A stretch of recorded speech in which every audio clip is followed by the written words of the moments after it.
The silence of the train platform settled heavily around Wilhelmina Dawson as she stood alone with her trunk, abandoned in the shadow of the afternoon sun. The letter of rejection clutched in her trembling hand told her all she needed to know. Her intended husband had taken one look at her and deemed her unworthy, too plain, too outspoken, not at all what he'd envisioned when he sent for a bride from Boston to the dusty town of Copper Creek, Arizona Territory, 1883. The station master had already returned to his post, offering nothing more than a sympathetic glance and a mumbled, "Happens sometimes, miss." Wilhelmina, or Willa, as she preferred, swallowed hard against the lump in her throat. 23 years old, nearly 2,000 miles from home, with $12 to her name, and nowhere to go. The sun beat down mercilessly, a stark contrast to the cool New England springs she'd left behind. "What now?" she whispered to herself, adjusting her bonnet to shield her eyes from the relentless sun. Her navy traveling dress, once crisp and proper, now hung limp with dust and wrinkles from the 3-day journey. The small depot of Copper Creek offered no answers, only the distant sounds of a town that had already rejected her. The clatter of boots on the wooden platform made Willa stiffen her spine, squaring her shoulders. She'd not give anyone the satisfaction of seeing her cry, not even as her future crumbled around her. "Ma'am, you waiting on someone?" The voice was deep, with a slight drawl that marked him as local. Willa turned to face a tall man in dusty range clothes, a worn leather vest over a faded blue shirt, denim trousers tucked into scuffed boots. His face was partially shadowed by a wide-brimmed hat, but she could make out a strong jawline darkened with stubble and eyes the color of the sky after a storm. "No," she answered, her voice steadier than she felt. "It appears I've been left behind." The man stepped closer, and she noted the sun-weathered lines around his eyes, the way his gaze assessed her with curiosity rather than judgment. He couldn't have been more than 30, yet there was something in his bearing that spoke of experience beyond his years. "You the mail-order bride for James Walton?" he asked, his tone neutral. Willa felt heat rise to her cheeks. "I was. It seems Mr. Walton found me lacking upon inspection." She gestured to the crumpled letter. "He's arranged passage back east on tomorrow's train, though I'm not entirely certain I wish to return to a family who made it clear they couldn't support another mouth to feed." The man removed his hat, revealing hair the color of burnished copper, cut short but unruly. "Name's Lucas Reed. I run the Double R Ranch about 5 miles out of town." He glanced at her trunk, then back at her face. "If you don't mind my asking, what did Walton find so objectionable? You seem perfectly fine to me." Willa let out a small, bitter laugh. "According to his letter, I'm too educated for a proper wife and argumentative in manner. Apparently, questioning the wisdom of making me wait at the station for 3 hours was evidence of an unsuitable temperament." Lucas's mouth quirked in what might have been a smile. "Walton's a fool," he said simply. Then, after a moment's consideration, he gestured to her trunk. "Miss Wilhelmina Dawson. Willa, if you please." "Miss Dawson, I've got a wagon outside. I could take you to the boarding house in town if you're of a mind to stay the night before deciding what to do next." Willa hesitated. The sensible thing would be to accept his offer, find lodging for the night, and reconsider her options. But sensibility had gotten her nowhere. It certainly hadn't prevented her family from arranging her marriage to a stranger, nor had it prepared her for rejection upon arrival. Before she could respond, The station master emerged from the depot, calling out, "Train from Tucson's arriving early tomorrow. Miss Dawson, Dow, sharp. Mr. Walton's already paid for your return ticket." His gaze shifted uneasily between her and Lucas. Something inside Willa hardened. She'd traveled across a continent to start a new life, had endured cramped conditions and poor food, had left behind everything familiar, only to be dismissed without so much as a conversation. "Thank you, Mr. Reed," she said. Decision made. "I would appreciate a ride to the boarding house." Lucas nodded, then bent to grip the handle of her trunk. As he lifted it, he glanced toward the station master. "John, if anyone comes asking, my wife will be staying at the Double R from now on." Willa's breath caught. "I beg your pardon?" Lucas met her startled gaze, his expression unreadable. "Just giving you options, Miss Dawson. You can still take that train tomorrow if you want, or you could consider a different arrangement." He lowered his voice. "I need a housekeeper. You need a place to stay. We can discuss terms on the ride to town." The station master cleared his throat. "You taking her as your wife, Reed?" Lucas didn't break eye contact with Willa. "If she's willing." Willa felt as though the ground had shifted beneath her feet. "Mr. Reed, we've only just met. And you just spent weeks traveling to marry a man you'd never met," he pointed out reasonably. "At least with me, you know what you're getting from the start. Hard work and honest treatment. No surprises." It was madness, complete madness, to even consider such an offer from a stranger. And yet, what were her alternatives? Return to Boston in shame? Try to make her way alone in a territory that was still largely untamed? "What would this arrangement entail exactly?" she asked, ignoring the station master's widening eyes. Lucas set the trunk down. "My ranch needs tending. I need meals cooked, clothes mended, a household managed. In exchange, you'd have a roof over your head, food on your plate, and my protection." He paused. "As for anything else, that would be entirely up to you. I'm not looking to force anything on anyone." Willa studied him, searching for deceit or menace in those storm-blue eyes, and finding only straightforward pragmatism.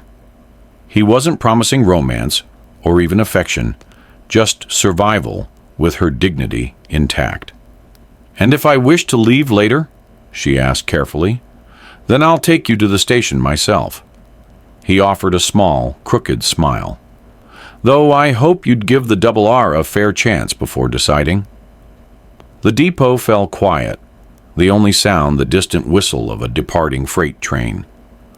Willa thought of her family in Boston, of the cramped apartment above her father's tailoring shop, of her mother's constant fretting over money, and her brother's resentment at having to share their me-ager portions with her.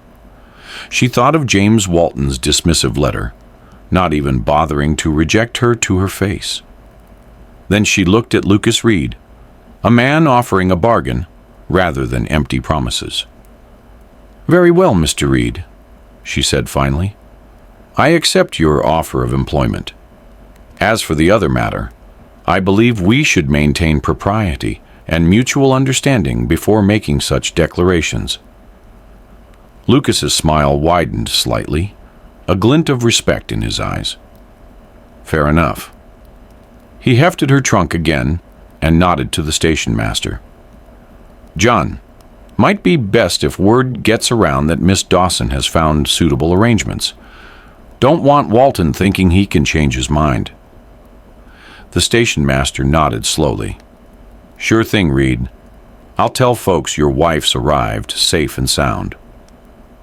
Lucas led the way off the platform, trunk balanced easily on one shoulder, while Willa followed, her mind racing with the enormity of what she'd just agreed to.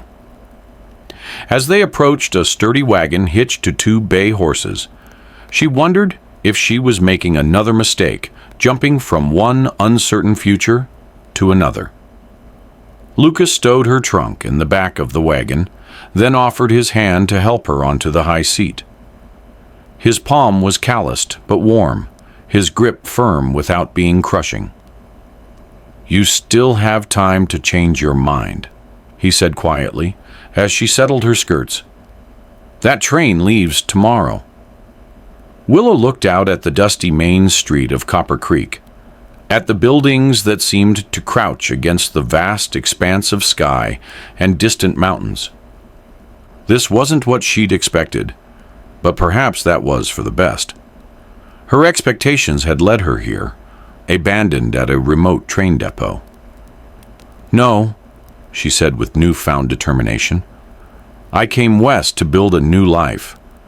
I intend to do just that, though perhaps not in the manner I originally anticipated." Lucas climbed up beside her and took the reins. "The double R isn't fancy, but it's solid. Been working it for 8 years now." He clicked to the horses, and the wagon lurched forward. "Got about 100 head of cattle, some horses, chickens. The house needs work, but it's sound." As they rolled through town, Willa felt curious eyes on them. Copper Creek wasn't large, a general store, saloon, small church, bank, and assorted businesses lining the main street with houses scattered behind. Women paused in their shopping to watch them pass, and men tipped their hats to Lucas with questioning glances at his companion. "They'll talk," Lucas said matter-of-factly. "Small town, not much else to do." "Let them," Willa replied, chin lifting slightly. "I'd rather be the subject of gossip than an object of pity."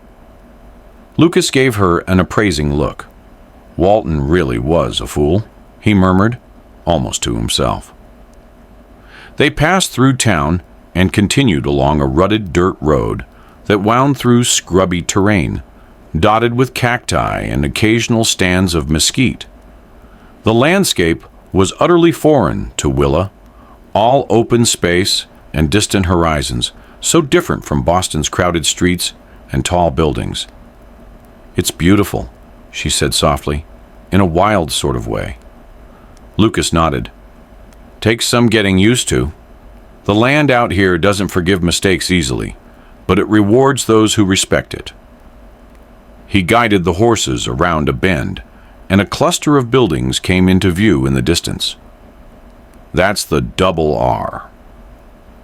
As they drew closer, Willa could make out a modest but sturdy-looking house, built of squared logs and stone, a large barn, corral, and several outbuildings. It wasn't the grand ranch she might have imagined, but neither was it the crude shack she had feared. "You live here alone?" she asked, suddenly wondering what kind of household she'd be managing. "Just me and Pedro Mendoza. He helps with the ranch work and sleeps in the bunkhouse." Lucas slowed the horses as they approached. "Had more hands before, but times got hard after the drought 2 years back. Had to let most go. Building back up now." The wagon rolled to a stop in front of the house, and Lucas set the brake before jumping down. As he came around to help her descend, a wiry Mexican man emerged from the barn, curiosity evident on his weathered face.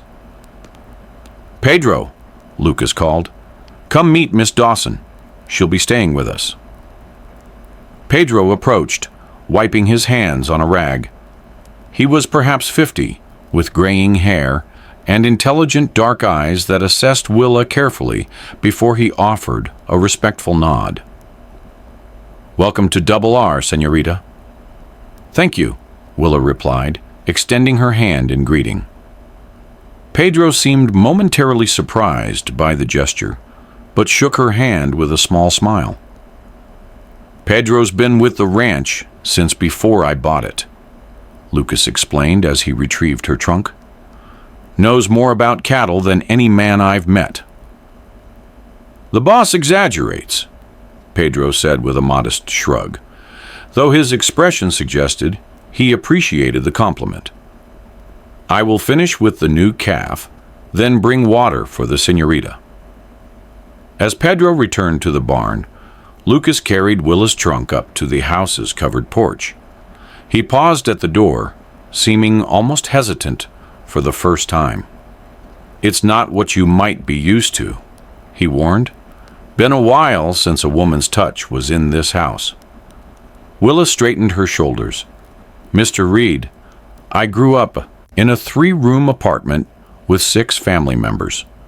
I'm quite accustomed to making do with what's available." He studied her for a moment, then nodded and pushed open the door. The interior was simple, but more comfortable than Willa had expected. The main room served as both parlor and dining area, with a stone fireplace at one end, a solid table with chairs at the other, and a few pieces of serviceable furniture between. The floors were wooden planks, swept clean but unvarnished, and a braided rug provided the only softness underfoot. "Kitchen's through there," Lucas said, gesturing to a doorway. "2 bedrooms down that hall. Mine's the one at the end. Other one's been used for storage, but it has a bed. You can have that one." Willa stepped further into the house, noting the sparse decorations. A pair of antlers mounted above the fireplace, a bookshelf with perhaps 24 volumes, a clock ticking steadily on the mantel. It was a bachelor's home, functional, rather than comfortable, but she could see its potential. "It's more than adequate," she said honestly. "Though I admit I'm curious why you've decided to take in a stranger when you've managed on your own all this time." Lucas set her trunk down and removed his hat again, running a hand through his hair in a gesture that suggested discomfort with personal questions. "Been meaning to hire help for the house. Ranch is growing again, means more work all around." He paused. "And I suppose I didn't like the idea of Walton treating a woman like damaged goods to be returned." Willa felt a flush of gratitude mixed with weariness. "That's very chivalrous of you, Mr. Reed, but I don't require rescue, only opportunity." His mouth quirked upward. "Fair enough. And it's Lucas, if you don't mind. Mr. Reed makes me feel like I'm in trouble with the school marm." That drew a small smile from Willa. "Very well, Lucas. And you may call me Willa." An awkward silence fell between them, broken only when Lucas cleared his throat. "I'll show you to your room, then let you get settled. Supper's usually at 6. Nothing fancy." He led her down the short hallway to a door on the left. The bedroom beyond was small, but had a window that looked out toward the distant mountains. A narrow bed with a plain quilt stood against one wall, a chest of drawers against another. The rest of the space was indeed filled with storage, a trunk, some crates, a saddle in need of repair. "I'll clear this out tomorrow," Lucas promised, setting her trunk at the foot of the bed. "Just haven't had reason to use this room in years." "It's fine," Willa assured him. "I can manage the rest myself." Lucas lingered in the doorway, as if uncertain what to do next. "Well, I'll leave you to it then. Water pumps out back if you want to freshen up. Outhouse is about 50 yards behind the house. I've got work to finish before sundown." After he'd gone, Willa sat on the edge of the bed, the events of the day crashing over her in waves. This morning, she'd been a mail-order bride full of nervous anticipation. Now she was, what? A housekeeper? A pretend wife? A woman adrift in a territory where she knew no one and nothing? She opened her trunk and began unpacking her few possessions. 3 dresses besides the one she wore, undergarments, a nightgown, a shawl, a pair of sturdy boots, and her most treasured possessions, a small collection of books, her mother's silver hairbrush, and a daguerreotype of her family, taken 5 years earlier. She arranged these items carefully, bringing order to her small corner of this strange new world. By the time she'd finished and washed her face and hands at the outdoor pump, the sun was lowering toward the western mountains. The ranch looked different, in the golden, lightless dark, more welcoming. She could hear Lucas and Pedro talking by the corral, their voices carrying in the clear air. Willa made her way to the kitchen, determined to earn her keep from the start. The room was basic but functional, with a cast iron stove, a dry sink, shelves of provisions, and a work table.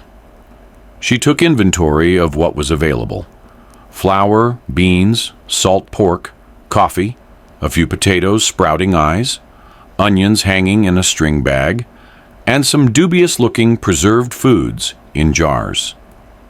By the time Lucas and Pedro came in from their work, she had managed to prepare a simple meal of beans, salt pork, and cornbread, using the supplies at hand. It wasn't fancy, but it was hot and filling. Lucas paused in the doorway, surprise evident on his face. "You didn't have to cook tonight. Should have given you time to settle in." "I prefer to be useful," Willa replied, setting plates on the table. "Though I should warn you that cooking isn't my greatest strength. I had hoped to improve under Mrs. Walton's guidance, but," she trailed off with a small shrug. "Smells good to me," Lucas said, removing his hat and hanging it on a peg by the door. He and Pedro washed up at the basin she'd filled, then took their places at the table. The meal was consumed mostly in silence, broken only by occasional comments about the ranch work or the weather. Willa observed the two men, noting the easy familiarity between them, the respect that flowed both ways. It spoke well of Lucas that his hired hand seemed comfortable in his presence. After they'd finished eating, Pedro excused himself to check on the new calf once more, before retiring to the bunkhouse. Lucas remained at the table, watching as Willa cleared the dishes. "Thank you for the meal," he said finally. "It's been a while since I've had hot food waiting at the end of the day." "You're welcome, though I hope to do better once I'm more familiar with your kitchen." Willa began washing the dishes in the basin. "I would appreciate knowing what duties you expect me to perform, so I can organize my time appropriately." Lucas leaned back in his chair. "Cooking, cleaning, mending the usual household tasks. The garden out back needs tending if you have a mind for it. Been trying to grow vegetables, but they need more attention than I can give." Willa nodded. "And what of my status? You introduced me as your wife to the station master." "That was for your protection," Lucas said carefully. "A single woman living with a bachelor would face certain difficulties in a town like Copper Creek. But within these walls, you're Miss Dawson. Housekeeper, nothing more, unless you decide otherwise." Willa appreciated his directness. "And if people in town ask about me, let them think what they will." He rose from the table. "Town's 5 miles away. We don't go in more than once or twice a month for supplies. By then, they'll have moved on to fresher gossip." "I doubt that," Willa said dryly. "In my experience, gossip about a woman's reputation tends to linger." Lucas's expression grew serious. "Anyone gives you trouble? You tell me. I won't have you disrespected." The fierce protectiveness in his tone caught Willa by surprise. "Thank you," she said softly. He nodded awkwardly, then gestured toward the bookshelf in the main room. "Feel free to use anything there. Not much for reading myself, but the previous owner left those behind." After Lucas retired to his bedroom, Willa finished cleaning the kitchen, then examined the bookshelf. Most volumes were practical guides to ranching and animal husbandry, a medical reference, but she was delighted to find a few novels among them, including a well-worn copy of Pride and Prejudice. She took the book to her room, lighting the small oil lamp on the bedside table.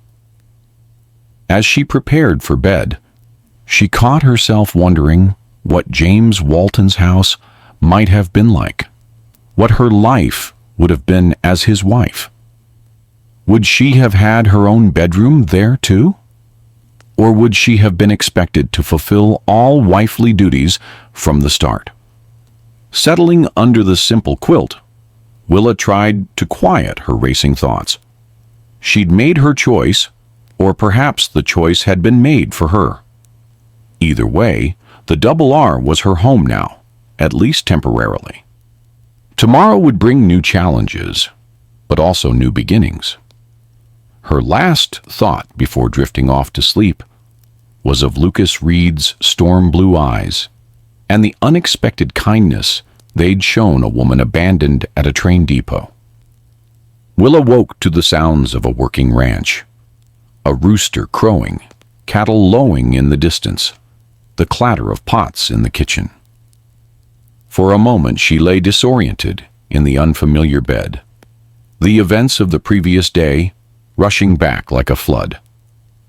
The gray light filtering through the uncurtained window suggested early morning. Willa dressed quickly in her simplest day dress, a practical brown cotton, and pinned her chestnut hair into a serviceable bun. If she was to be a housekeeper, she would look the part. In the kitchen, she found Pedro making coffee, the rich aroma filling the small space. "Buenos dias, señorita," he greeted her with a nod. "The boss is already checking the north pasture. He says to tell you he will clear your room later today." "Thank you, Pedro." She glanced around the kitchen in the morning light, noting details she'd missed the evening before. A cracked window pane patched with paper, cupboard doors that didn't quite close, the worn spots on the wooden floor. "Is there a routine I should follow for meals and such?" Pedro poured coffee into 3 tin cups. "Breakfast at sunrise. Lucas takes his dinner at midday when he's close to the house. Otherwise, he carries food with him. Supper when the work is done, usually at sunset." He handed her a cup. "I eat with the boss when I'm here, but sometimes I'm out with the cattle too." Willa sipped the strong coffee gratefully. "What should I prepare for breakfast? I don't see any eggs." "Ah, the chickens." Pedro's weathered face creased in a smile. "They lay, but you must collect. The coop is behind the garden. I will show you after coffee." The chicken coop proved to be a ramshackle structure badly in need of repair. But the 6 hens inside seemed healthy enough, if suspicious of the stranger invading their domain. Under Pedro's watchful eye, Willa gathered 8 eggs, only dropping 1 in her nervousness. "Not bad for the first time," Pedro said kindly. "The brown hen pecks. Watch your fingers with that one." By the time Lucas returned from the north pasture, Willa had managed to prepare a breakfast of fried eggs, the last of the previous night's cornbread, and more coffee. It wasn't the elaborate breakfast her mother might have made, but Lucas ate with appreciation. "There's a list on my desk of supplies we need from town," he said between bites. "If you could add whatever you need for the kitchen, I'll make the trip tomorrow." "I'd like to go with you," Willa said, surprising herself with her boldness. "I should see the town properly, and I'll need fabric and other materials if I'm to make this house more comfortable." Lucas considered her request. "Fair enough. It's a rough ride in the wagon, though." "I survived the journey from Boston. I imagine I can manage 5 miles to town." A ghost of a smile touched his lips. "I don't doubt it." After breakfast, Lucas showed her around the ranch more thoroughly. The barn housed 4 horses besides the wagon team, along with tack and tools. A small smithy stood nearby where basic repairs could be made.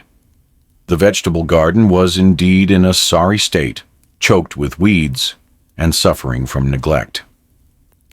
"Haven't had time to tend it properly," Lucas admitted as they surveyed the struggling plants. "But the soil's good. Previous owner's wife grew enough to feed the whole ranch crew and still had extra to sell in town." "I'll see what can be salvaged," Willa promised, already planning how to resurrect the garden. The tour ended at a small fenced graveyard on a rise behind the house, where 3 wooden crosses stood in silent witness. "The previous owners," Lucas explained quietly. "William and Sarah Davis and their son Thomas. Influenza took them all in the winter of '75. I bought the place from their daughter back east. She couldn't bear to come back after losing her family." Willa studied the simple markers, feeling a kinship with the unknown Sarah, who had once made this ranch her home. "It must have been difficult, dying so far from civilization." "That's the risk we all take out here," Lucas said, his gaze on the distant mountains. "The land gives, and it takes away. You have to respect both aspects." Back at the house, Willa spent the day taking inventory and making lists. The pantry needed restocking, the linens were threadbare, and every room required thorough cleaning. By mid-afternoon, she had developed a plan of attack that would transform the bachelor residence into a proper home. True to his word, Lucas cleared the storage from her bedroom after the midday meal, revealing a small space that was actually quite pleasant when not crowded with saddles and crates. The window offered a view of the western mountains, and the afternoon sun cast a warm glow over the simple furnishings. "Thank you," Willa said as Lucas carried out the last of the items. "It makes a considerable difference." "It's not much of a room," he said with a shrug. "It's mine," she replied simply. "That means a great deal." Something in her tone made him look at her more closely. "I suppose it would." He hesitated, then added, "I know this isn't what you came west for. I appreciate your making the best of it." "I came west for a new beginning," Willa corrected gently. "The form it takes is less important than the opportunity it represents." Lucas nodded, seeming to understand what she wasn't saying, that any life where she had some measure of control was preferable to being at the mercy of others' decisions. That evening, Willa prepared a more substantial meal, using the last of the supplies in the pantry: a stew with the remaining vegetables and salt pork, and biscuits that were only slightly overbrowned. As they ate, Lucas spoke more freely about the ranch, its challenges and potential. "The Double R could be profitable with the right management," he explained. "The drought set us back, but the cattle are building up again. Got about 100 head now, hoping for 20 new calves this spring." "Is that many?" Willa asked, trying to understand the scale of the operation. "It's modest. Some of the big spreads run thousands of head, but it's enough to make a living if the market holds." He broke a biscuit in half. "I'm not looking to be cattle rich, just stable." "A worthy goal," Willa agreed. "Security is no small thing." Lucas studied her over his coffee cup. "What would you have done if Walton hadn't rejected you? I mean," the question caught her off guard. "I would have been his wife," she said after a moment. "I would have managed his household, raised his children, supported his endeavors. It's what I agreed to." when I accepted his proposal by letter. But would you have been happy? Willa considered the question carefully. Happiness wasn't the primary consideration. Survival was. My family couldn't support me, and my prospects in Boston were limited. Marriage was the most practical solution. Lucas frowned slightly. Seems a cold way to approach life. Perhaps, Willa acknowledged. But women have fewer options than men. We must be practical about the choices available to us. And now? What are your options now? Willa set down her fork. Now I work for you until I've earned enough to establish myself elsewhere. Or until... She hesitated. Until? Lucas prompted. Until, circumstances change, she finished carefully. The unspoken possibility hung between them that their arrangement might evolve into something more personal, more permanent. Neither seemed ready to address it directly. Well, Lucas said finally, you have a place here, as long as you want it. No need to rush decisions. That night, Willa wrote in her journal by lamplight, recording her impressions of the Double R and its owner. Lucas Reed was not what she had expected. Neither the rough, uncouth cowboy of dime novels, nor the smooth-talking charlatan she had feared when he made his unexpected offer. He was direct, reserved, and fair-minded, a man who seemed comfortable in his own skin and respectful of others. Whether she could build a life here remained to be seen. But for the first time since leaving Boston, Willa felt a tentative hope taking root. Perhaps this unexpected detour was not a misfortune after all, but rather the first step toward a future of her own making. The journey to Copper Creek the next day provided Willa with her first real look at the surrounding landscape. In the clear morning light, the desert revealed its stark beauty. Rugged mountains rising in the distance, mesas standing like sentinels on the horizon, and surprising bursts of color from wildflowers and cacti blossoms dotting the scrubland. Lucas drove the wagon, occasionally pointing out landmarks or sharing bits of local knowledge. That ridge there marks the northern boundary of the Double R Creek. That runs through it has water year-round, even in drought years. That's what makes this land valuable. Willa, dressed in her best remaining outfit, a slate blue traveling dress that had seen better days, listened attentively, trying to understand this land that was now her home, however temporarily. How did you come to own the ranch? She asked as they rattled along the rutted road. Lucas adjusted his hat against the sun. Was a cowhand for 10 years, starting when I was 16. Worked my way up to foreman on the Circle T. Saved every penny. When I heard the Double R was available, I put everything I had into it. His expression turned grimmer. Nearly lost it all in the drought, but we pulled through. That's admirable, Willa said sincerely. Building something from nothing. Lucas shrugged, uncomfortable with the praise. Just stubborn, my mother would say. As they approached town, Willa felt a flutter of nervousness. People will be curious about me. Let them wonder, Lucas replied. You don't owe explanations to anyone. Copper Creek looked different in the morning bustle, more vital, less foreboding than it had appeared upon her arrival. The main street was busy with wagons and riders, the businesses open and active. Lucas pulled up in front of the general store, setting the brake before coming around to help Willa down. Reed! Heard you picked up Walton's reject. The call came from a heavy-set man lounging outside the saloon across the street. Lucas's expression hardened, but Willa laid a hand on his arm. It's all right, she said quietly. I'm not ashamed of being rejected by a man of such poor judgment." The corner of Lucas's mouth twitched upward. "Mrs. Reed and I have shopping to do, Barker," he called back, loud enough for others nearby to hear. "Don't you have somewhere to be?"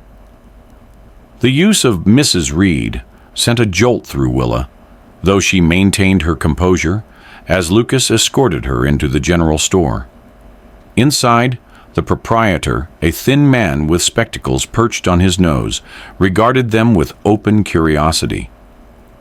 "Morning, Mr. Simmons," Lucas greeted him. "This is Willa.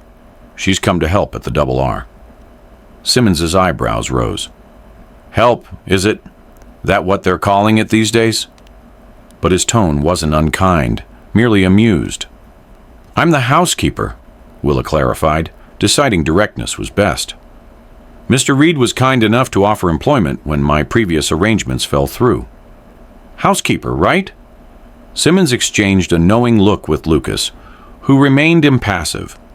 "Well, what can I get for you folks today?" They spent the next hour selecting supplies: flour, sugar, coffee, dried goods, seeds for the garden, fabric for curtains, and other household needs. Willa was careful with the selections, mindful that every penny spent was coming from Lucas's pocket. When Lucas stepped outside to speak with the blacksmith about a repair, Simmons leaned across the counter toward Willa.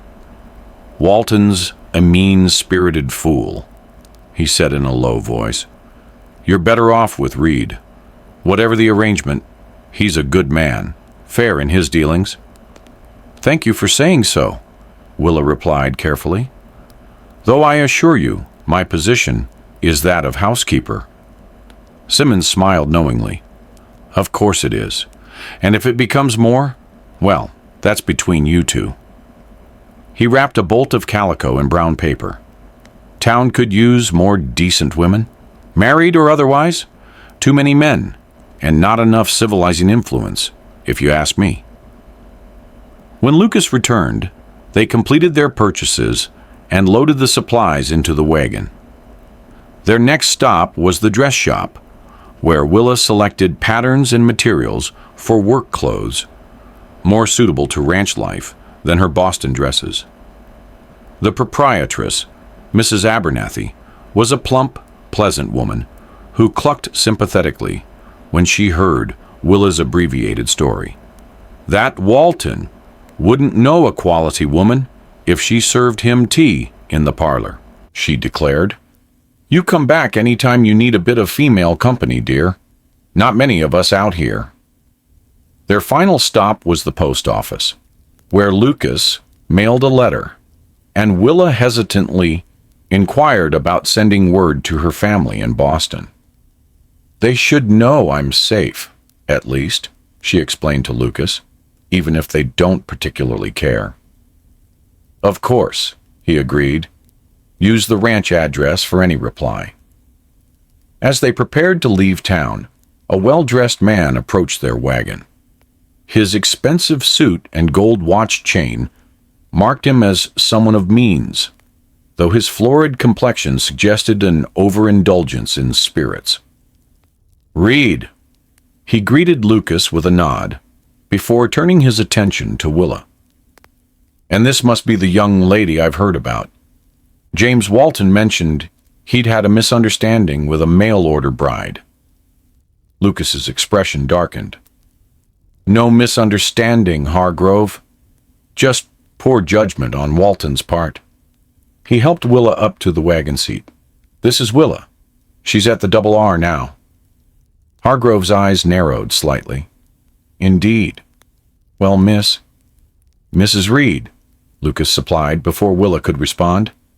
"Mrs. Reed," Hargrove repeated, clearly disbelieving. "How fortunate for you both. I wasn't aware there had been a ceremony." "Didn't realize we needed your awareness, Hargrove," Lucas replied evenly. "Now, if you'll excuse us, we have a long ride home."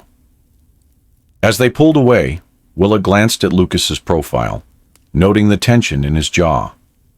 Who was that man?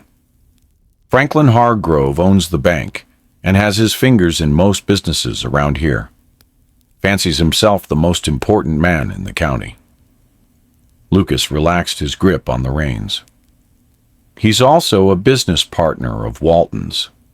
They're trying to buy up water rights along the creek that runs through my property. Is that why you introduced me as your wife again? To make some point to him? Lucas looked uncomfortable. Partly, but mostly because a single woman gets treated differently out here. Not always respectfully. He glanced at her. I'm sorry if it bothers you. I can stop. Willa considered the situation. The pretense of marriage offered protection and respectability, even if it was built on a falsehood. It's a practical solution to an awkward circumstance, she decided aloud. I don't object, as long as we're clear about the reality between ourselves. Lucas nodded, seeming relieved. Always. The ride back to the ranch was quieter, both of them lost in their own thoughts. As they crested the rise that overlooked the Double R, Willa felt a strange sensation, not quite belonging, but perhaps the beginning of it. The cluster of buildings below, framed by the vast landscape, represented more than just shelter. Now they represented possibility. Over the next 2 weeks, Willa threw herself into transforming the Double R's main house. She scrubbed floors and walls, hung the curtains she'd sewn from the fabric purchased in town, and arranged the sparse furnishings to better advantage. The kitchen became her particular domain, organized for efficiency with the newly replenished pantry. Lucas and Pedro worked from dawn to dusk with the cattle and ranch maintenance, often returning exhausted but appreciative of the improvements they found each evening.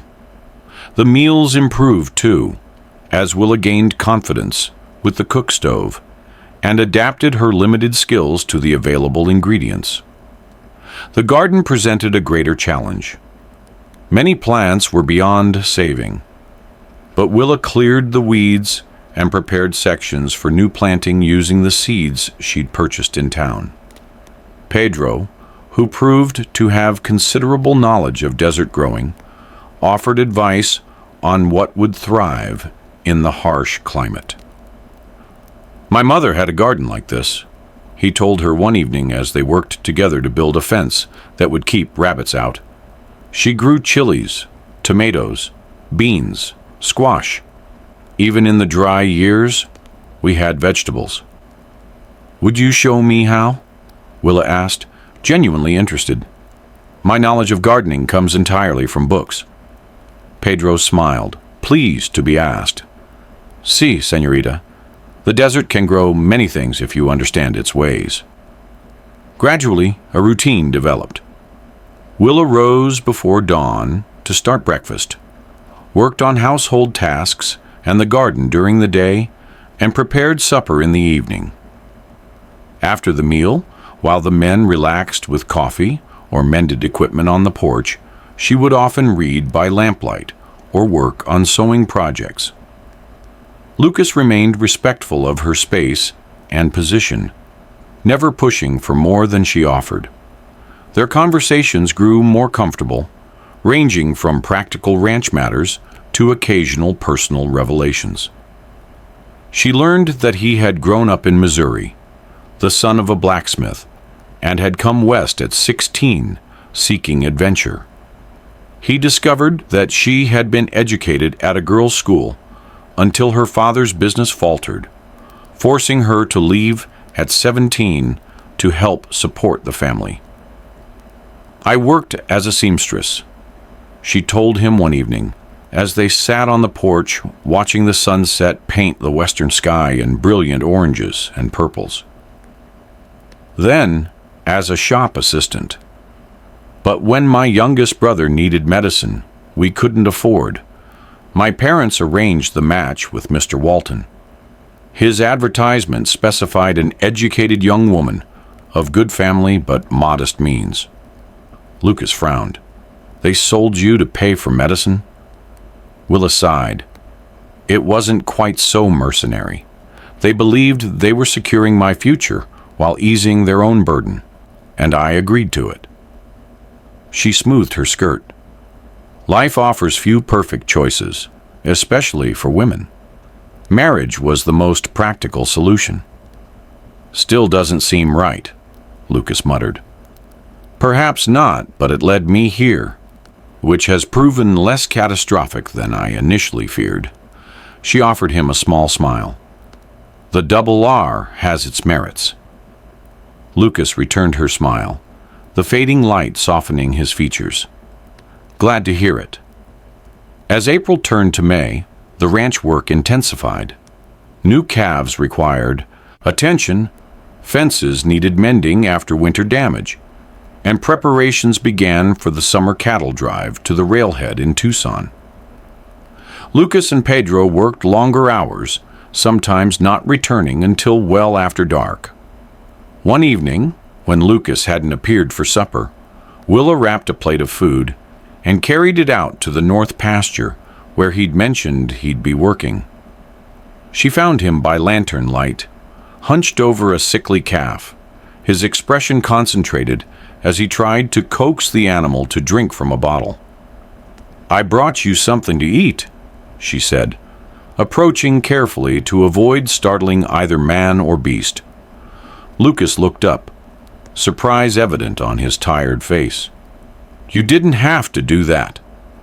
You didn't have to take in a stranded mail-order bride," she countered, setting the plate on a nearby stump. "Yet here we are," he chuckled, the sound warm in the cool evening air. "Fair point." He nodded toward the calf. "Mother died birthing him. Been trying to keep him going, but he's not taking to the bottle well." Willa knelt beside them, studying the trembling calf. "May I try?" Lucas hesitated, then handed her the bottle of milk. "Hold it like this. Angle it so he doesn't get too much air." Their hands brushed during the exchange, a brief contact that shouldn't have been notable, but somehow was. Willa focused on the calf, speaking softly as she offered the bottle. To her surprise, the animal began to suckle more enthusiastically than it had for Lucas. "Well, I'll be damned," Lucas said, watching in amazement. "He likes you better than me." "Perhaps he simply responds to a different touch," Willa suggested, careful not to disturb the feeding calf. "Animals are like people in that way." Lucas watched her for a long moment, his expression unreadable in the lantern light. "You're full of surprises, Willa Dawson." "As are you, Lucas Reed." She glanced up at him. "Not many men would have offered what you did at that train depot. Not many women would have accepted." The moment stretched between them, filled with unspoken possibilities. Then the calf butted against the empty bottle, breaking the spell. "He'll need feeding every few hours," Lucas said, returning to practicalities. "I was planning to bring him up to the barn tonight." "I can help with the feedings," Willa offered. "It would be no trouble." Lucas studied her. "You've taken on enough already." "I like having purpose," she replied simply, "and saving this little one seems a worthy one."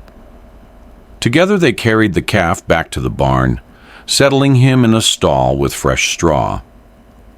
As they walked back to the house, the stars emerging in the vast sky above, Willa felt a contentment she hadn't expected to find in this harsh, beautiful land. The orphaned calf, whom Willa named Augustus, after a character in one of her favorite novels, became her special project. She rose in the night to feed him, spent time each day coaxing him to strength, and gradually won the battle for his survival. Lucas watched her devotion with quiet approval, occasionally offering advice, but mostly leaving her to develop her own approach. "You've got a way with him," he remarked one afternoon, as Augustus, now steadier on his legs, followed Willa around the barnyard like a pet dog. "He thinks you're his mother." "I suppose I am, in a manner of speaking," Willa replied, scratching the calf behind his ears. "We're both transplants making our way in an unfamiliar world." May brought the first harvests from the revitalized garden.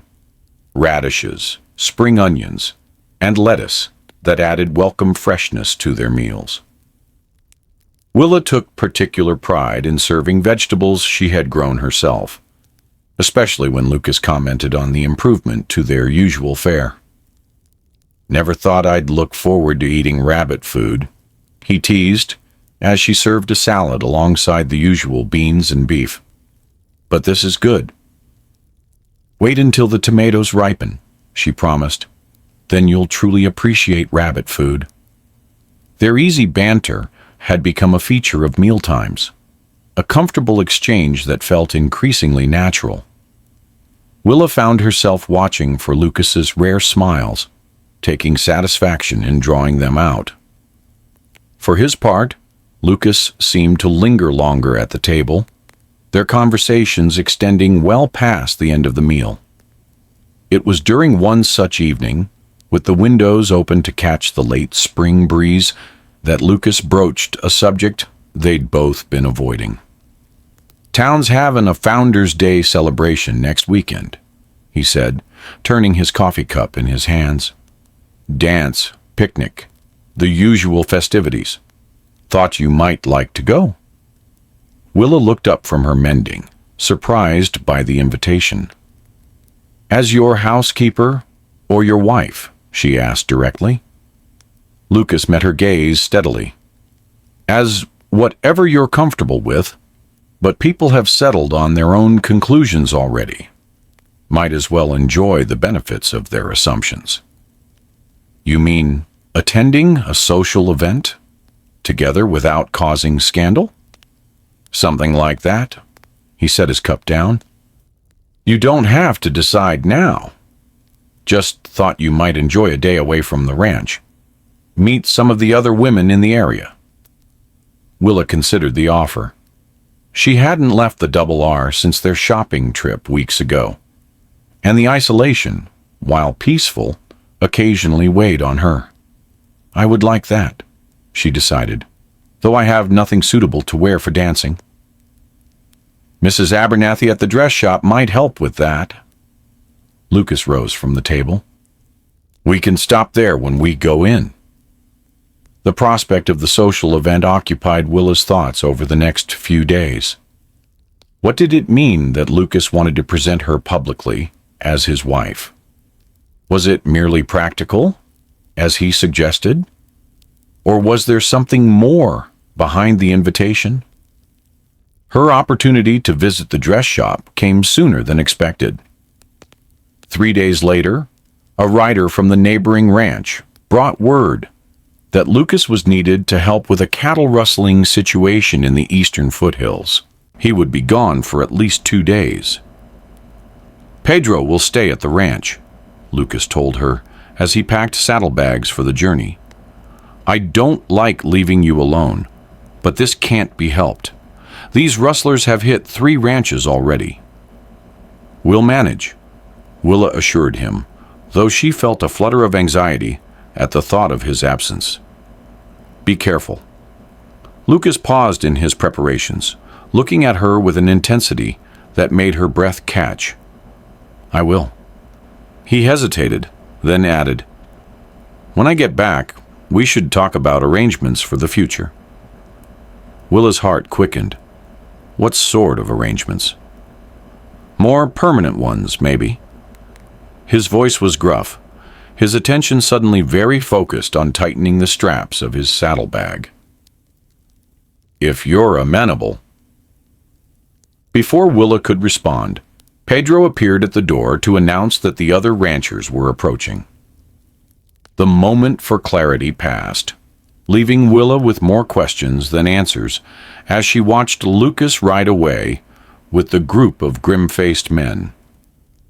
The following day, Pedro offered to drive Willa into town for supplies and to visit the dress shop, a suggestion she readily accepted.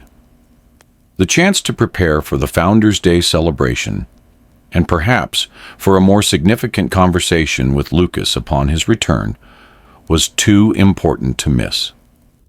Mrs. Abernathy welcomed Willa warmly to the dress shop, ushering her into the back room where several ready-made dresses awaited alteration.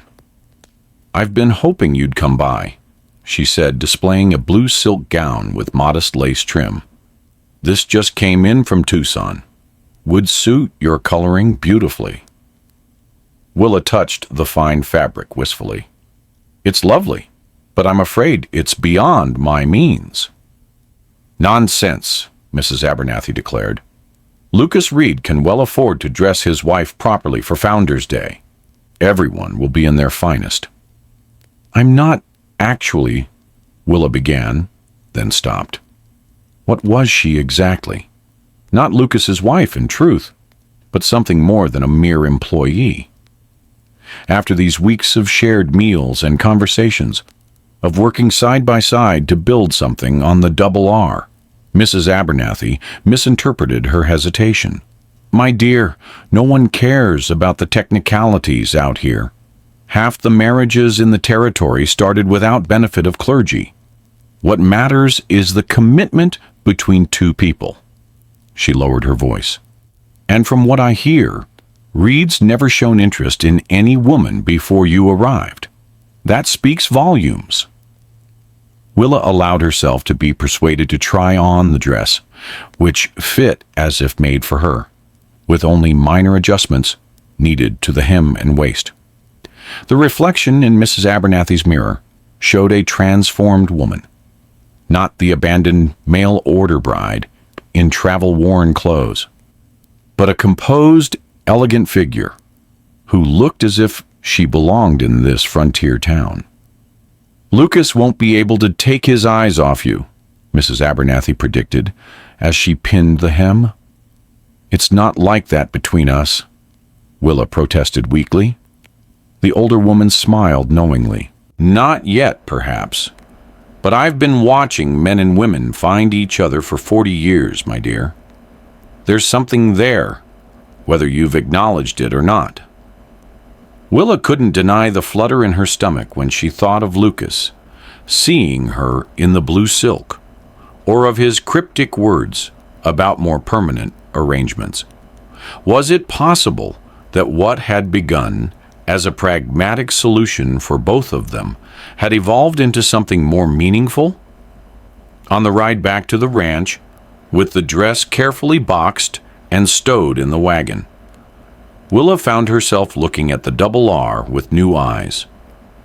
The modest house, with its newly curtained windows, the garden beginning to flourish, the corral and outbuildings, all of it had become familiar, even dear to her, over the past weeks.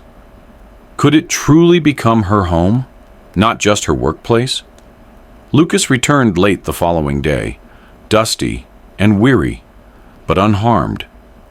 The rustlers had been caught and turned over to the territorial marshal.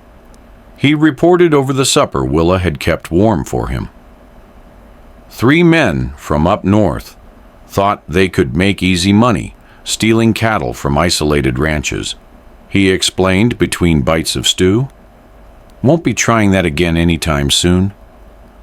"I'm glad you're safe," Willa said sincerely. "Was anyone hurt?"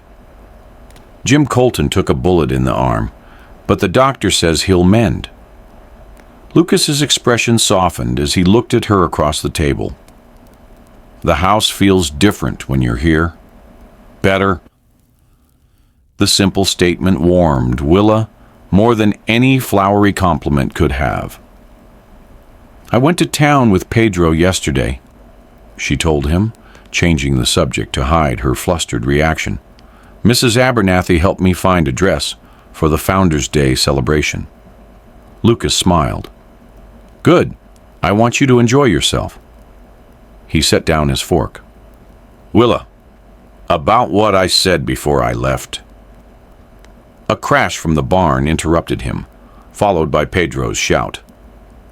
Lucas was on his feet immediately, grabbing his hat and striding toward the door. "Stay here," he ordered. "Could be those rustlers' friends come looking for revenge." Willa's heart pounded as she watched through the window. Lucas and Pedro converged on the barn, rifles ready, their tense postures suggesting real danger. After what seemed an eternity, but was probably only minutes, they relaxed. Lucas returned to the house, his expression relieved but annoyed. "Just a raccoon that got into the feed storage," he explained. "Knocked over a stack of crates trying to escape." The interruption had broken the moment, and Lucas didn't return to the subject of arrangements that evening. Willa went to bed with a mixture of disappointment and anticipation, wondering what Founder's Day might bring. The celebration fell on a perfect late May Saturday, with clear skies and mild temperatures. Willa spent extra time on her appearance, arranging her hair in a more elaborate style than her usual practical bun, and donning the blue silk dress that Mrs. Abernathy had finished altering just in time. When she emerged from her bedroom, Lucas was waiting in the main room, dressed in his best clothes, dark suit that, while not new, was well maintained, a crisp white shirt, and a string tie. He'd trimmed his beard and slicked back his hair, transforming from rugged rancher to quite a handsome figure. His expression when he saw her made all the effort worthwhile. "You look," he began, then seemed to lose his words. "That is, the dress is—" "Thank you," Willa said, saving him from his struggle. "You look very nice as well." The drive to town was filled with anticipation.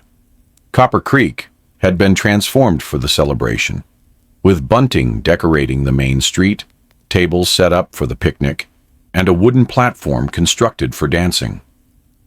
Already the town was filling with ranchers and their families from the surrounding areas, all in their finest clothes.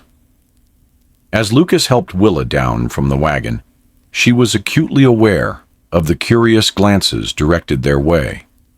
Mrs. Abernathy hurried over to greet them, beaming with approval at Willa's appearance. "The dress is perfect," she declared. "Come, let me introduce you to some of the other women. Lucas, you don't mind if I steal your wife for a bit, do you?" Lucas smiled at Willa. "Not at all, as long as she's returned safely for the dancing later." The afternoon passed in a whirl of introductions and conversations. Willa met the wives of neighboring ranchers, the schoolteacher, the preacher's wife, and various other women who formed the small but resilient female population of the area. Most were welcoming, curious about the woman Lucas Reed had brought to the Double R. "We'd all but given up on Lucas ever settling down," confided Mrs. Colton, wife of the rancher, who'd been wounded in the rustler incident. "Too married to that ranch of his, we thought. Then you came along and surprised us all." It wasn't quite so deliberate. Willa demurred, uncomfortable with the deception, yet unwilling to correct the assumption. "However it happened, it's good to see him with someone," Mrs. Colton continued. "The Double R's a fine property. Just needs a woman's touch to make it proper." Throughout the day, Willa noticed Lucas watching her from across the gathering, his expression thoughtful. He participated in the men's activities, a shooting contest, horseshoe pitching, discussions of cattle prices and water rights, but his attention repeatedly returned to her. As the afternoon waned, musicians set up on the platform and began tuning their instruments. Tables were cleared away to create space for dancing, and lanterns were lit against the approaching dusk. Lucas appeared at Willa's side as the first dance was announced. "May I have this dance, Mrs. Reed?" he asked formally, offering his hand. Willa placed her hand in his, acutely aware of the calluses that spoke of hard work and the gentleness with which he held her fingers. "You may, Mr. Reed." He led her onto the dance floor, one hand at her waist as they joined the other couples. "I should warn you that I'm not much of a dancer," he murmured as the music began. "Fortunately, neither am I," Willa replied with a small smile. "We can be unaccomplished together." Despite his warning, Lucas moved with surprising grace for a man who spent his days on horseback. They found their rhythm quickly, turning among the other dancers as the fiddle and guitar played a lively tune. "You're enjoying yourself?" Lucas asked as they circled the floor. "Very much," Willa answered truthfully. "It's been a pleasant day." "Good." His hand tightened slightly at her waist. "I've been thinking about what to say to you, how to approach this, but I'm not a man of fancy words." Willa's pulse quickened. "I've never required fancy words, only honest ones." The music slowed, and Lucas drew her slightly closer. "Then honestly, Willa, I'd like you to stay. Not as my housekeeper, but as my wife. For real, not just for appearances." Even though she had anticipated something of the sort, the directness of his proposal took her breath away. "Lucas, we've known each other barely 2 months." "Long enough for me to know my own mind," he replied steadily. "I respect you, Willa. I enjoy your company. The double R is a better place with you in it." He paused. "And I believe I could make you happy if you gave me the chance to try." The music ended, but they remained on the dance floor, other couples moving around them toward the refreshment tables. "This isn't how I imagined my life unfolding," Willa said softly. "Nor I," Lucas admitted. "But sometimes the unexpected turns out to be exactly what we needed." He released her, as propriety demanded now that the music had stopped, but his eyes held hers. "You don't have to answer now. Take time to think about it." Before Willa could respond, a commotion near the edge of the gathering drew their attention. James Walton, her original intended husband, was making his way through the crowd, his face flushed with anger or drink, or both. "There she is," he shouted, pointing at Willa. "The woman who was supposed to be my wife, taken in by Reed before she even had the decency to leave town." Lucas stepped protectively in front of Willa, his posture tense. "You rejected her. Walton left her stranded at the depot. Whatever happened after that is no concern of yours." Walton lurched forward, his expensive suit rumpled, his eyes bloodshot. "I had second thoughts. Came back for her the next day, but she was already gone, shacked up with you." A murmur ran through the crowd. Willa felt a surge of indignation, both at Walton's crude implication and at the idea that she was something to be claimed and discarded at a man's whim. "Mr. Walton," she said clearly, stepping beside Lucas rather than remaining in his shadow. "You made your decision when you sent that letter rejecting me without so much as a conversation. You have no claim on me now." "I paid for your passage west," Walton retorted. "That counts for something." "It counts for a ticket you purchased, nothing more," Willa replied coolly. "Not ownership, not obligation, certainly not affection." Several of the townspeople nodded in agreement, and Willa saw Mrs. Abernathy and Mrs. Colton exchange approving glances. Walton, sensing the crowd's mood turning against him, changed tactics. "What about you, Reed? Taking another man's intended bride? That the kind of honor you operate by?" Lucas remained calm. "I offered Miss Dawson employment when she needed it." Anything beyond that has been her choice entirely. He glanced at Willa, something softening in his expression. I'd never presumed to own her or control her decisions. The contrast between the two men could not have been starker. Walton, disheveled and aggressive. Lucas, steady and respectful. Whatever doubts Willa might have harbored about Lucas's proposal evaporated in that moment of clarity. Mr. Walton, she said firmly, I am exactly where I choose to be, with exactly whom I choose to be with.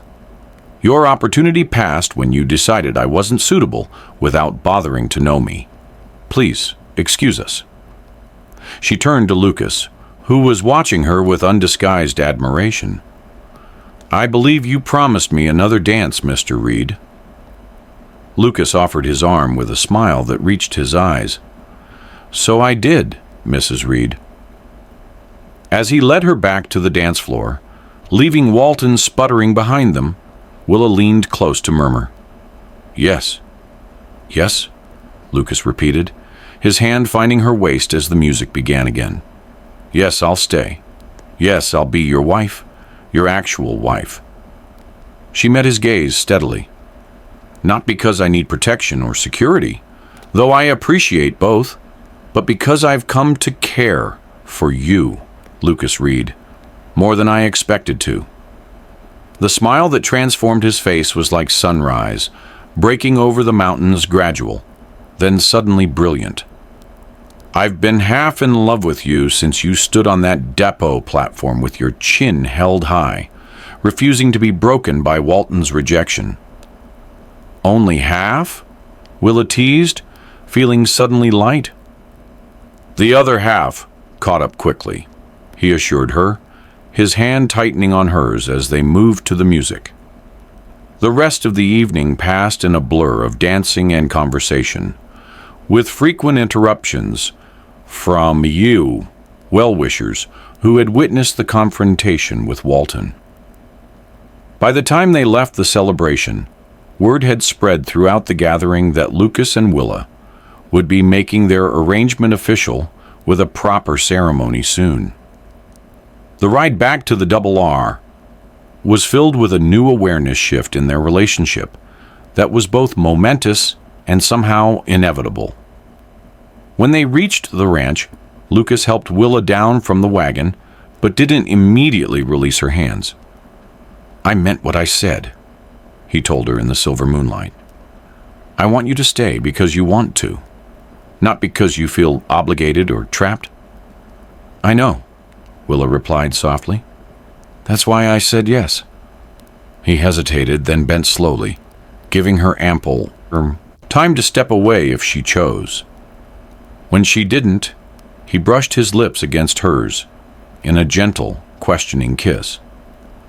Willa responded, her hands coming to rest on his shoulders as the kiss deepened, becoming an answer and a promise all at once. When they finally separated, both slightly breathless, Lucas rested his forehead against hers. We should wait to do that again until after the preacher makes it official, he said with reluctant propriety. Wouldn't want to give the gossips more fuel. Willa laughed softly. A bit late for that, I think, but yes, we'll observe the proprieties for now. The wedding took place 2 weeks later in the small church in Copper Creek. It was a simple ceremony, attended by the handful of people they'd come to count as friends. Pedro, Mrs. Abernathy, the Coltons, and several neighboring ranchers and their wives. Willa wore her blue silk dress again, now adorned with a sprig of wildflowers Mrs. Colton had helped her gather that morning. As they spoke their vows, Willa reflected on the strange path that had led her to this moment. The mail-order bride arrangement that had failed, the unexpected offer at the train depot, the gradual building of trust and affection over shared meals and daily work. None of it had been planned, yet all of it had been necessary to bring her here too, this man who looked at her with such open devotion. "I now pronounce you husband and wife," the preacher declared. "You may kiss your bride." Lucas's kiss was gentle, but held the promise of passion to fitting beginning to their life together. As they turned to face their small gathering of well-wishers, Willa caught sight of James Walton standing at the back of the church, his expression unreadable. Their eyes met briefly before he turned and walked out, closing the door quietly behind him. "Everything all right?" Lucas asked, noting her momentary distraction. Willa smiled up at him, secure in her choice. "Everything is perfect." The celebration afterward was modest but joyful, with a meal at the town's small hotel and many toasts to the couple's happiness. As the afternoon waned, Lucas and Willa made their farewells and began the journey back to the Double R, their home, now truly shared. Pedro had tactfully arranged to stay in town overnight, giving the newlyweds privacy for their first evening as husband and wife.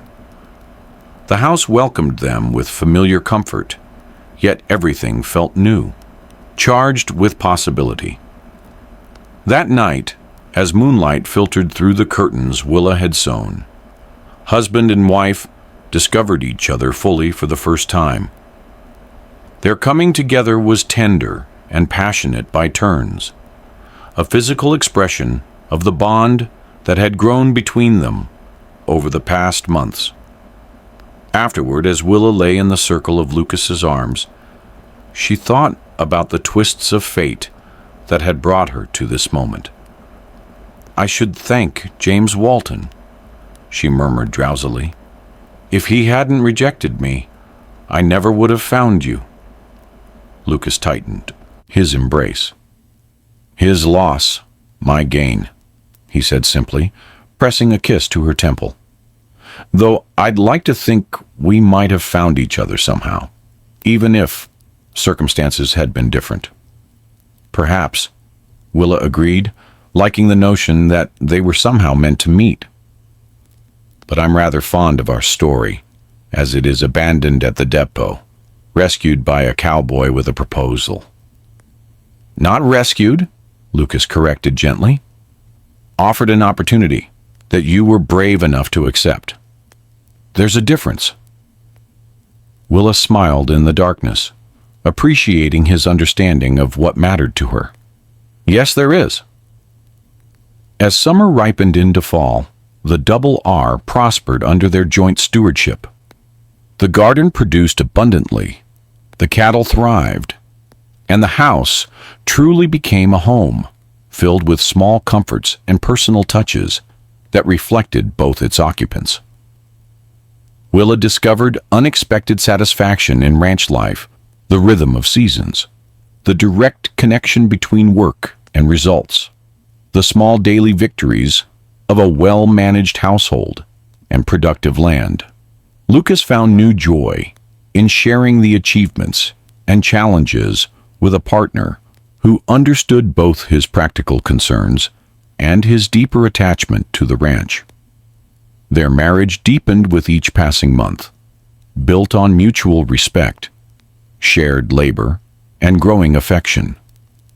The physical aspect of their relationship, initially hesitant, blossomed into a source of intimacy and pleasure for both. In November, as the first chill of winter touched the air, Willa confirmed what she had begun to suspect.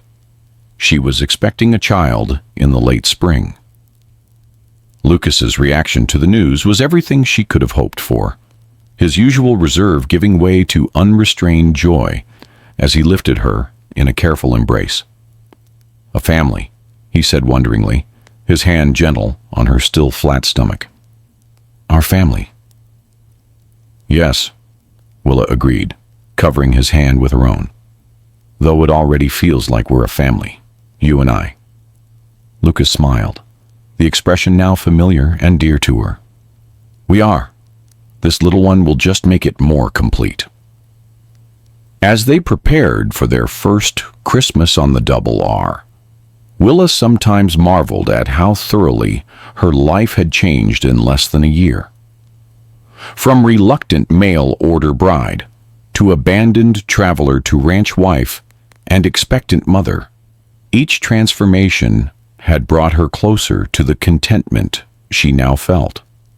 On Christmas Eve, with a small pine tree cut from the foothills decorated in the corner and the scent of gingerbread filling the kitchen, Lucas presented her with a gift. A rocking chair he had secretly commissioned from the carpenter in town.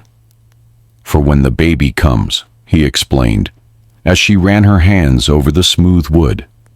"And for now, when you want to rest by the fire." Touched by his thoughtfulness, Willa gave him her own gift, a framed portrait she had arranged during their last trip to town, showing the two of them standing before the Double R house, her hand resting on his arm, both smiling into the camera. "Our first family portrait," she said. "Though not our last, I hope." Lucas placed the frame carefully on the mantel, then drew her into his arms. "I never expected this," he admitted quietly. "When I rode to town that day and saw you standing alone at the depot, I was just thinking to offer temporary help to someone in need. I never imagined that you'd end up with a wife, a child on the way, and curtains on your windows," Willa teased gently. "That I'd find everything I didn't know I was missing," he corrected, his voice husky with emotion. "You've made the Double R more than a ranch, Willa. You've made it a home." Willa leaned into his embrace, feeling the solid strength of him, the security of being exactly where she belonged. "And you've given me what I truly came west, seeking not just survival, but a place to belong, a place to build a life worth living." Outside, a light snow began to fall, dusting the Double R with white that would glitter in the morning sun. Inside, by the warm fireplace, Willa Reed sat in her new rocking chair, her husband at her feet, his hand resting protectively over the new life growing within her. This was not the future she had envisioned when she boarded the train in Boston, answering an advertisement for a mail-order bride. It was something far better, a love born not of desperation or convenience, but of mutual respect and genuine affection, a partnership forged in the challenging beauty of the Arizona territory, as enduring as the mountains that watched over their ranch. As Willa drifted to sleep that night, in the circle of Lucas's arms, she said a silent thank you to James Walton for rejecting her, to Lucas for offering an alternative, and to herself for having the courage to step into the unknown. Sometimes, she reflected drowsily, the best journeys were the ones you never planned to take. Spring arrived in a riot of wildflowers across the rangeland, painting the usually brown landscape in purples, yellows, and reds. The Double R's garden flourished under Willa's expanded efforts, now aided by a local girl who came 3 times a week to help with heavier tasks as Willa's pregnancy advanced.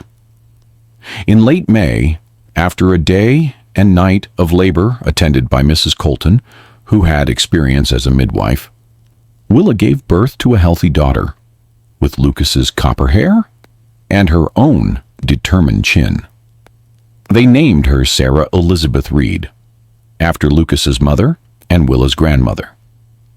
Lucas, who had paced the porch throughout the ordeal, entered the bedroom with awe and trepidation when Mrs. Colton finally invited him in.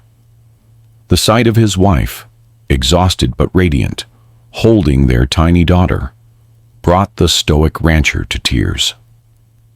"She's perfect," he whispered, carefully touching the baby's small hand. "Like her mother," Willa smiled tiredly. "She has your hair, poor thing." Willa added. And your spirit, I'll wager, Lucas replied, perching carefully on the edge of the bed. Thank you, Willa, for everything. As Sarah grew from infant to toddler, the double R continued to prosper. Lucas hired 2 more hands to help with the expanding herd, and Pedro, now promoted to foreman, took on the responsibility of training them. Willa managed the household with efficient grace, balancing motherhood with her duties as the rancher's wife. James Walton left Copper Creek that autumn, having sold his business interests to Franklin Hargrove and departed for California. Willa felt no regret at the news, only a distant acknowledgement that his rejection had ultimately led to her happiness. On the day of Sarah's first birthday, as family and friends gathered at the Double R to celebrate, Willa found a moment of quiet reflection on the porch, watching the sunset paint the western sky.